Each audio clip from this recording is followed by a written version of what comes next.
There is a particular sound a hinge pin makes when it comes out of a door. It isn't loud. It's a dry little click, like a knuckle. If you were in the next room, you wouldn't hear it at all. He was 15. He sat on the edge of an unmade bed with his hands between his knees and watched his father work the screwdriver into the top hinge. He didn't cry, he didn't say anything. He had learnt by then that saying something made it longer. His father lifted the pin out, a millimetre at a time. It's not a punishment. You want privacy, you earn privacy, that's all this is. The second pin came free. His father's face was completely calm, mildly bored, the expression of a man putting together flat-pack furniture on a Sunday. It's just a door, Ellis. You're the one making it into something. He carried it down the stairs on his own, sideways, so it wouldn't mark the wallpaper. 2 years later, it was still in the garage.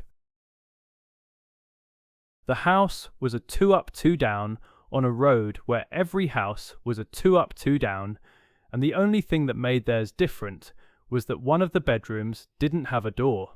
Visitors noticed. Nobody asked twice.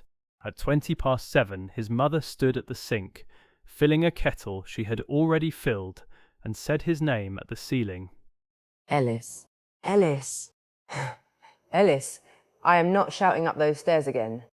He appeared in the kitchen doorway, in the same hoodie he had worn for 4 days. I'm here. You've got that meeting. I know. Because I'm not taking a morning off again. I took a morning off in June and I'll not be doing it again. Nobody asked you to. Don't start. I've been up since 5. He took a slice of bread out of the bag and ate it dry, standing up, because sitting down meant a conversation. That was the whole thing with his mother. She wasn't unkind.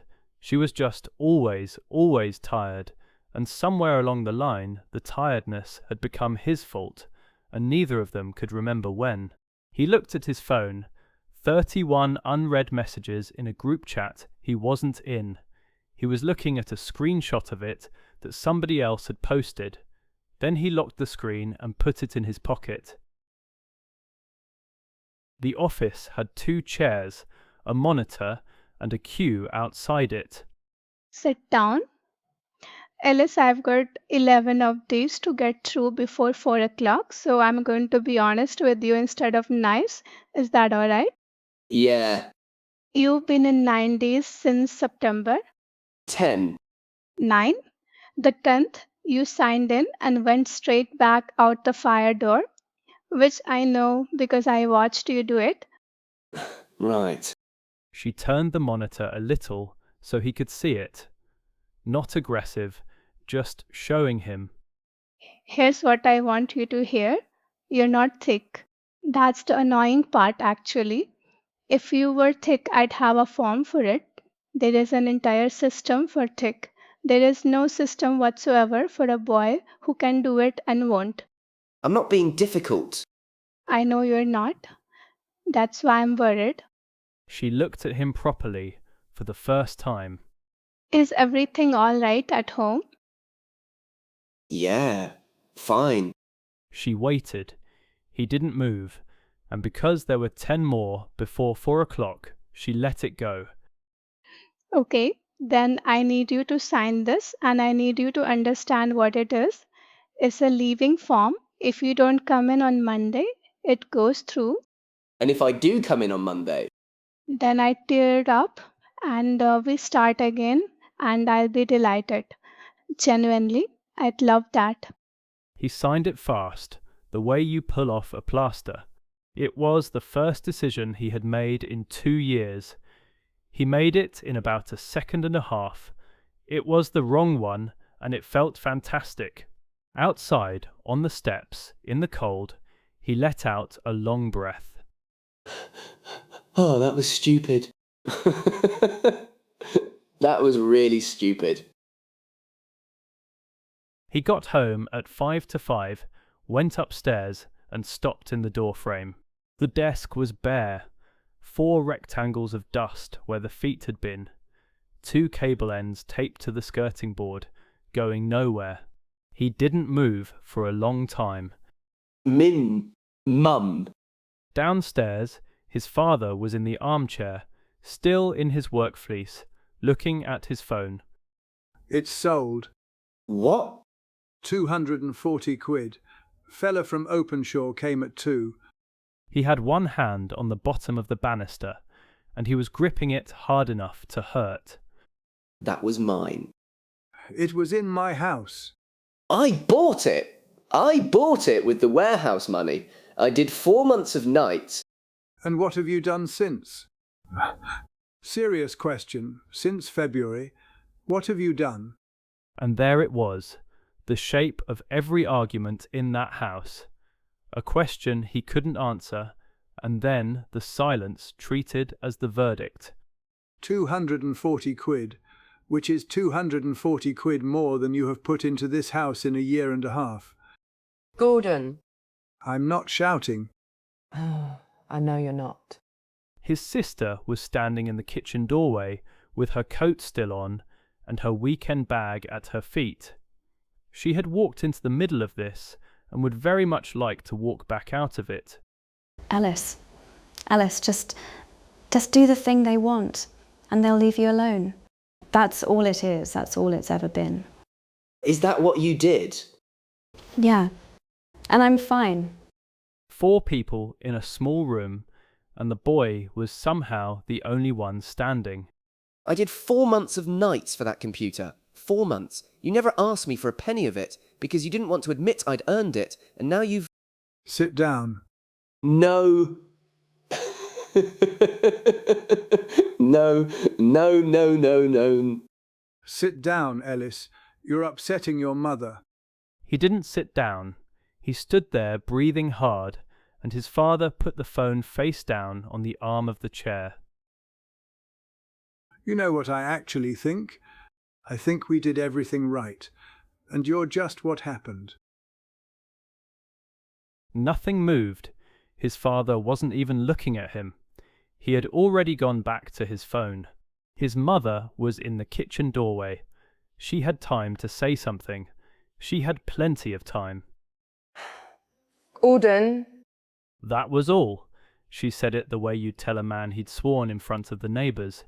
And that, not the door, not the computer, that was the sentence he would still be able to recite, word for word, 8,000 years and 400 trillion miles from that armchair.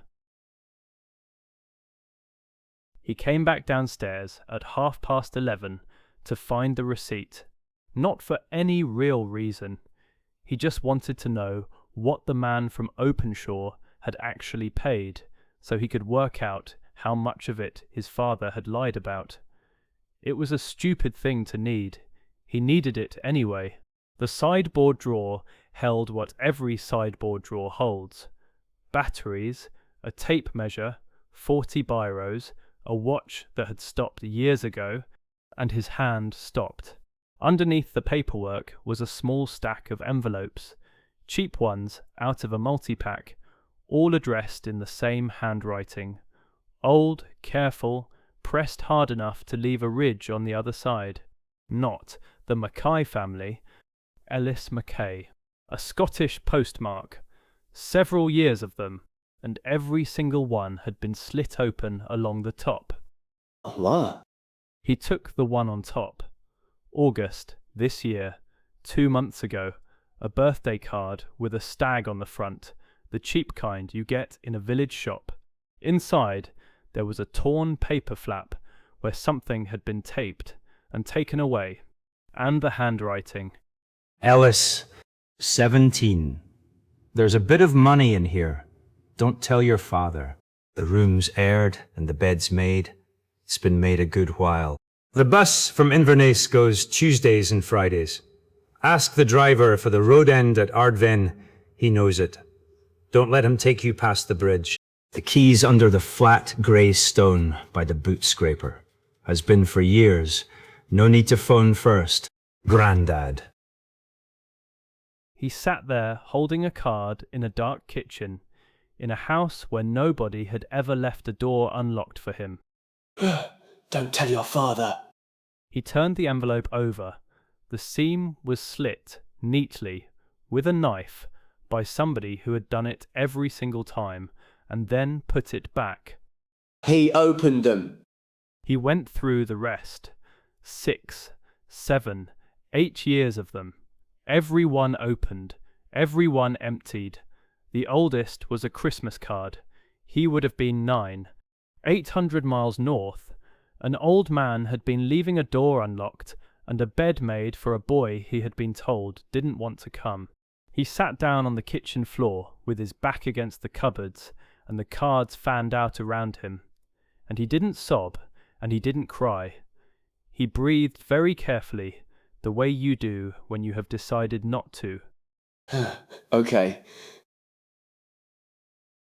On the last card there was a phone number written along the bottom edge in biro, gone over twice so it wouldn't fade. It was 2 minutes to midnight. He'll be asleep. He's an old man. He'll be asleep. Don't be... He called it. It rang. It rang 8 times. It rang 11 times, which is longer than anybody lets a phone ring. It rang 17 times. There was no answer phone. There was no engaged tone. Nobody picked it up. And somewhere in a cold house at the end of a single-track road, a telephone on a hall table rang and rang and rang in the dark. He didn't hang up. 22. He closed his eyes. I'm coming anyway. And he hung up. He packed the way he did everything. Badly, and with total confidence. 4 hoodies, 1 pair of socks, a phone charger, a mug, a set of screwdrivers, £41 and 60 pence in coins. No coat. Yeah, that'll be fine. At the doorway he stopped and looked at the gap where a door had not been for 2 years. The garage was freezing. It was behind the lawnmower, under a tarpaulin, hinges still screwed on and furred with dust. He carried it up the stairs on his own, sideways, careful not to mark the wallpaper. The pin went back in with the same dry little click. It took him 9 minutes, and he did it almost silently, which, given that he had never in his life hung a door, was frankly the most competent thing he had ever done. Then he stepped out onto the landing and pulled his own bedroom door shut behind him. A closed door on an empty landing with nobody behind it. His father found it at 7:10 and stood looking at it for a while before he opened it. A boy with a rucksack and no coat walked up the road towards the station under the streetlights, getting smaller. He didn't look back at the house. He was 17. Looking back is for people who are being chased.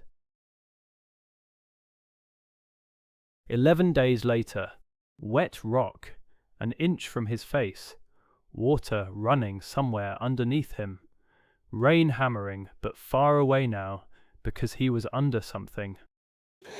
Okay. It's a cave. It's just a cave. People shelter in caves. That's the entire point of caves. His phone torch was on 2%, and it caught something in the dark ahead of him that was very, very flat. He took a step forward. The light slid across a surface that went on and on and on and did not stop where a cave wall should have stopped. It was a seam, a vertical seam, perfectly straight, running up and out of the torchlight. That's not... And everything the torch could reach began, very faintly, to glow. The seam split. It was a door. It went up past the ceiling of the world. It was 2 kilometers tall, and it was opening, and the light coming out of it was the colour of a summer morning 8,000 years ago, and at the bottom of it stood a boy with a rucksack and no coat. Oh, you're joking.